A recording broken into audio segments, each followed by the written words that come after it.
People power, our power, our power, people power. NUP everywhere, everywhere. NUP. Kunga Uganda, kunga, kunga, kunga Wakiso, kunga, kunga, kunga, kunga. Cha, cha, Hello. Nze Faruku Mutebi, Chairman Kunga Wakiso Town Council. Nja kugamba mu akakiiko k'ebyokulonda tubategeeza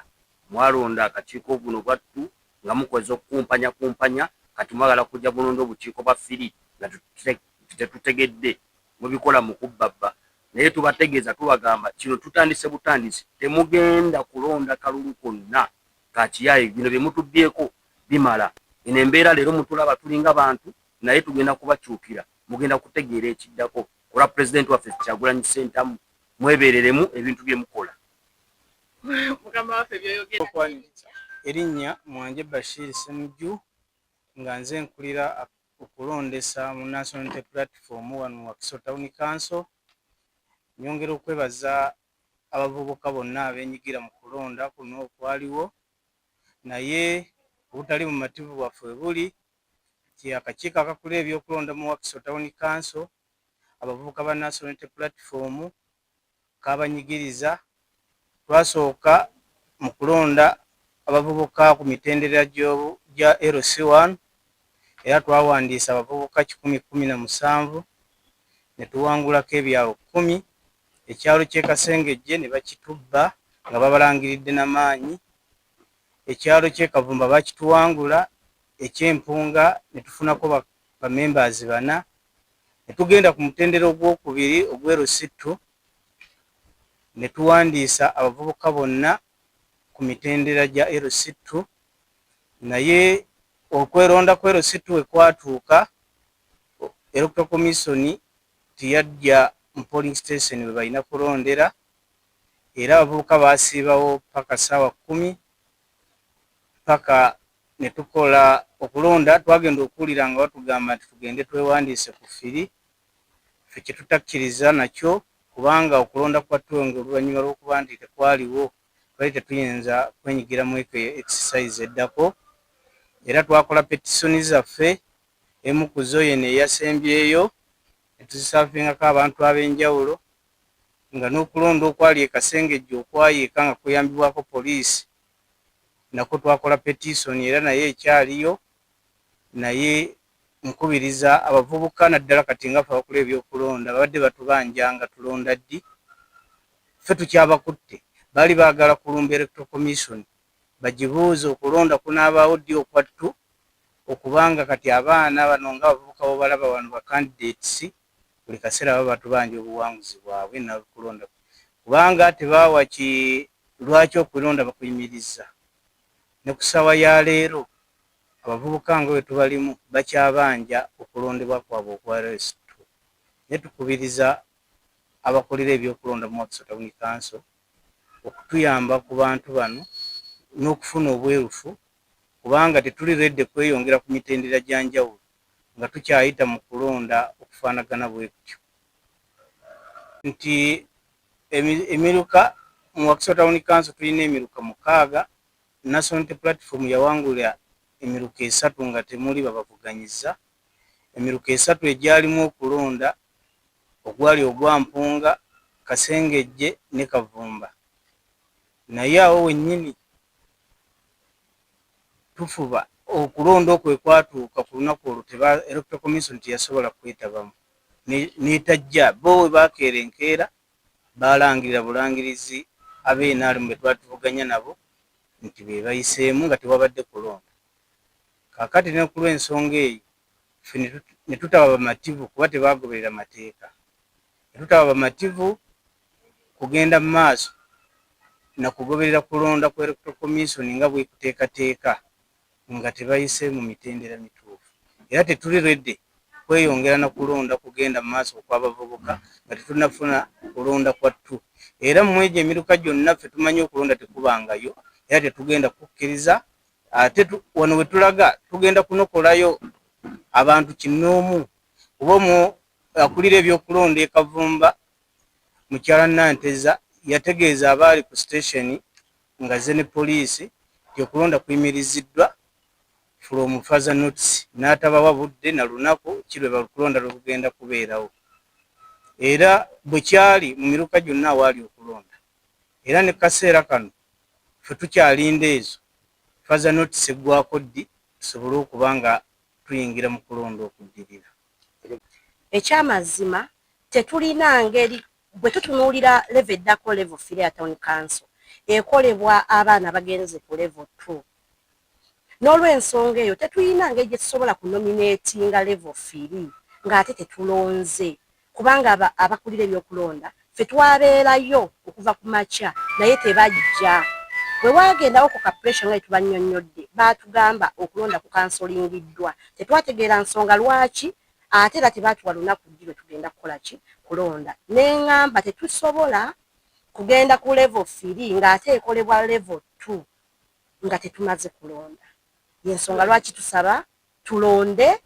ate mu mirembe lwakaggwa ekituufu be tuvuganya baateekawo nnyo embeera naye Wakiso Town Council nga bweri kaŋŋambe nti yankyukakyuka era baateekawo embeera mu stations zonna naye abavubuka baali bamanyi kye baagala era nga babagambye nti Wakiso Town Council ekolebwa ebyalo 13 naye twasobola okuwangula ebyalo 10 mu Bulamba ne tuwangula ekyalo kimu afu yaakyo NRM newangulako ekyalo kimu mu Wakiso Town Council ate nawe waliwo emivuyo ensonga lwaki bakiwangula ekyalo ekirala Kasengejje ekyo kyo bakitwala n'amaanyi era emivuyo bagiteekawo ne batuuka n'okuyuza register naye ng'ate bantu baabwe naye tebalina kye baakolebwako naye ng'abavubuka ba National Platform twakuuma emirembe era obuwanguzi ne tuvaayo nabo mu level 1 era yensonga lwaki twavaayo ne tunominatinga n'abaana baffe mu level 2 wabula ate era ne bakozesa ekibuli kye baakozesa mu Kasengejje ngo ekyalo ate era ne bakikozesa ne mu level 2 ne batulemesa era ne tumaliriza nga tetulonze nakati n'ekyokuzaako tetukimanyi. Mutebi Chairman Kunga Wakiso Town Council erinnya Faruku Mutebi Chairman Kunga Wakiso Town Council akati nze nga owakulembera ekibiina kya Unity Platform Wakiso Town Council ntuusa okwemulugunya kwange erimmwe akakiiko k'ebyokulonda ebintu bye mukola ebyo by'ekiyaaye tetubyagala tetwalonda ku 2 naate mulaga twagala tugenda tulonde 3 kyovola bannayimiriza abaana baffe abavubuka obutajja kwewandiisa ku 3 because ku 2 tetwalonda kwa mwatugamba tulindeko ne balinda bakuuma empisa twaliwo bagamba bo tukole fujjo twali mwana yakola fujjo okujjako aba NRM bye bakola Kasengejje Nojene Gombe bye bakoze byonna naye ffe tukumye obuntu bulamu naye kye tusaba kiri kintu kimu musooke mutukkirize tulonde akalulu ka 2 tunamala okulonda 2 tujja kubeera ready okulonda 3 tetugenda kulonda 3 nga tetunaba kulonda 2 era mu abakakiiko k'ebyokulonda musooke mwetereze muveeyo mutunnyonnyole lwaki tetwalonda 2 ate nga mwagala tulonde 3 olwaleero ennaku ziri ez'omwezi 16 akatumwina kalonda akatirimwina kalonda nga 18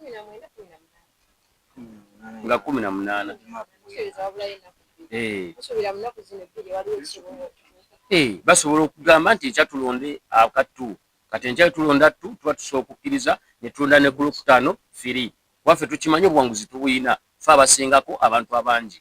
bali tebalina aba NRM ffe abasinga abantu abangi era ffe abasinga abavubuka kati omala tukkiriza tulonde enkya 2 tujja kuvaayo tulonde ne 3 nga bana babakiteeseteese anti era ne baba bakikoze kati katukigume lumu tusigale emabbali ne ku 3 kuba bo tebalina era abantu babayisaawo kutuuka ku 3 batwetaaga kati katubeere emabbali tuleke kukibeeramu tulabe banaakikola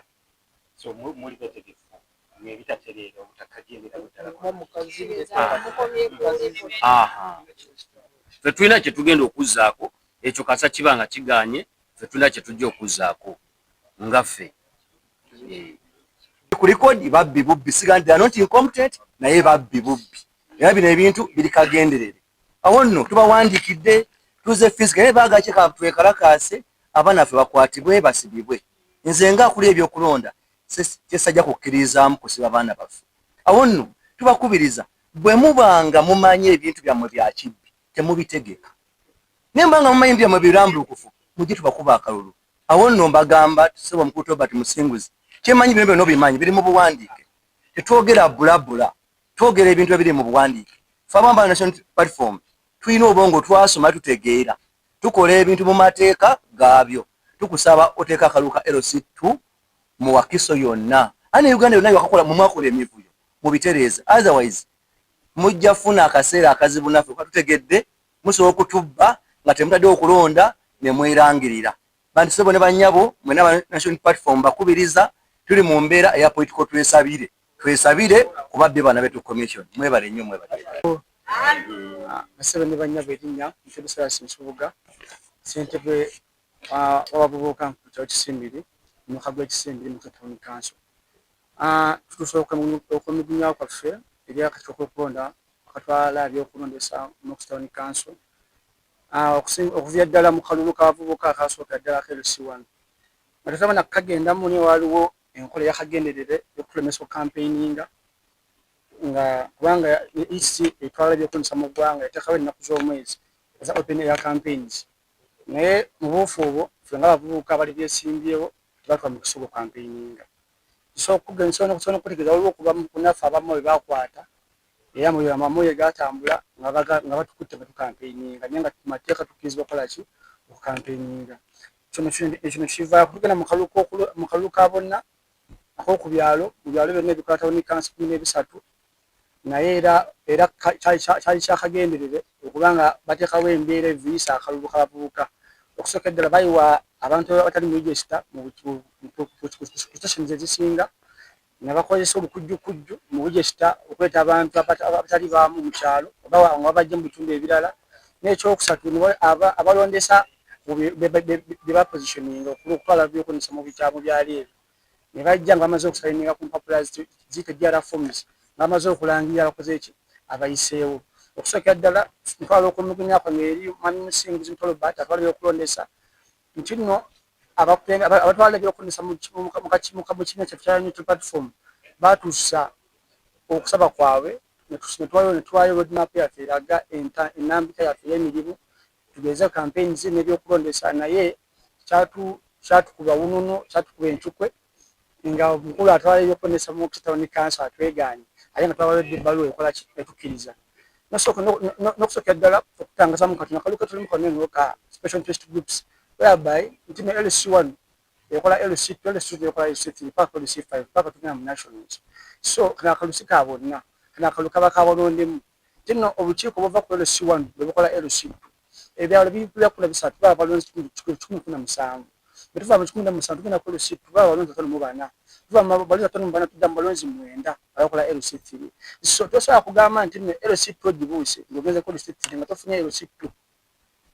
emiruka emukaaga ejoka ku Town Council emiruka esatu gyalimu okulonda emiruka esatu gitalimu kulonda naye nga kikulaga kiraga lwatu tuna emiruka esatu egyo gyalimu kulonda abe-NRM be bayisaawo whereby nti abantu bajja ku polling station ng'abantu kati ne for example omuluka gw'Ekavumba omuluka gw'Ekavumba gukola ebyalo bisatu ebala ebisatu ebyo bireeta abantu 9 abantu 9 abo abantu 27 abantu 27 NUP yayinako abantu 18 nga NRM inako abantu 9 so abaye nga tugenda mu kalutu basinga numbers nekijja kwewunyisa nti nongo omuluka gw'Ekavumba nga goggo baleeta lutuka lw'NRM okukiikirira LC2 omuluka gw'Ekavumba nga goggo kalondebwa ate tukamanyiiko naye nga ate public knowledge it's public information that omuntu enene agenda okulonda pension emanya bemanyikiddwa n'obudde bumanyikiddwa omukonda babukoleki babumanyikiddwa naye abaana affe basulawo polling station kisawo ky'Ekavumba paka lwaggulu olwaggulu kyatukanga nga esseze ne poliisi ate nga tukumya emirembe kubanga abantu abakalondeka akalu bamanyikiddwa baba bali 27 so tewaliwo violence naye bo bateekamu okutya naye tetulaba okutegeeza tetusobola okutya tetusobola okusaba tuse kubanja akalulu k'abavubuka aka LC2 so twagamba olunaku lwekalondebwa tugende ku LC3 ekitabo ekyo ngaffe ekibiina tulina enteekateeka endala gye tugenda okuzzaako isinga ennaku z'omwezi ez'okulonda ku LC3 tewali kikoleddwa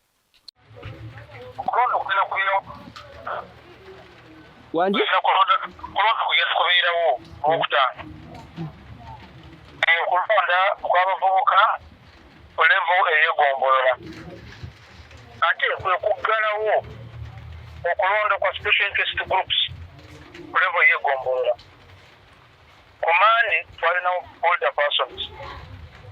leero tulinawo PWD, ku Lwokutaano tugenda kubeera n'abavubuka. Kati abagenda kwetaba mu kulonda kuno si kwa buli omu, kwabo bokka abaayitamu ku level ya 2, nti abaayitamu kumiruka bajja kukungaana mu magombolola tulonde akakiiko ak'egombolola. So abo bokka abaayitamu. Ate okulonda kuno kwa special interest groups kuli nti oyo yekka ali ku kakiiko omwenda ogwa buli muluka wekugenda kwetaba mu kulonda kuno, atali ku regisita eyo, atali ku kakiiko ak'omwenda najja kwetaba mu kulonda kuno okujja. Kati nati kyabagamba nti bo mu town council mulimu ebyalo 3 ebitalonda nga nemu akalulu ne mukasazaamu ne mubagamba okuddamu okulonda, naye ate tebalondanga ng'ate ebiseera by'okulonda akalulu ak'eggombola katuuse. Ensonga eno yeeyimiridde etya mu town council y'e Wakiso? Ekyo si kituufu. Nze ku ripooti gye nafuna nga tumaliriza okulonda okw'omuluka parish level, saafuna ripooti yonna nti waliwo we bataalonda mu Wakiso Town Council. Emiruka gyonna gyalonda mu Wakiso Town Council. Kati ezo results tuzirina, ate n'obukiiko obwo tubulina. Oyo wenna agamba nti tebalonda, ndowooza ku lunaku olwo ye teyaliwo okwetaba mu kulonda kuno, kubanga kati results zaavaawa ng'okulonda tukubaddewo. Kyokubiri, okulonda okw'abavubuka nga n'okulonda kwonna mu Uganda kwabweyagalire. It is not mandatory to vote. Oyo yekka ayagala kwetaba mu kulonda yeeyava waka n'agenda ku polling station neyeetaba mu kulonda. Singa oba otuuse ku polling station n'owulira nti ekirowoozo ky'okwetaba mu kulonda kikuvuddemu, embiryo ovaawo n'ogenda, naye baba basigaddewo balonda. So if they came to the polling stations and decided to withdraw, kitegeeza nti tewaliwo okulonda. It is voluntary, it is self-wish, it is your right to participate and not to participate. However, that right of yours not to participate does not mean that others who want to participate will not participate. Kitegeeza okulonda ko gye kuli. Okulonda bwe kuli ku Lwokutaano, amagombolola gonna 27 agakola Wakiso district nga gabadde n'okulonda okw'abakadde ku Mande, gabadde n'okulonda leero abaliko obulemu PWDs, naye ku Lwokutaano tugenda kulonda amagombolola gonna 27 agakola Wakiso district. Kirinawo ripooti yonna ng'akulerera okulonda nti waliwo eggombolola eritaakola ki, eritalina kulonda. Ali neyanza nnyo kyeya. Enkale mukama wange. Yes sir.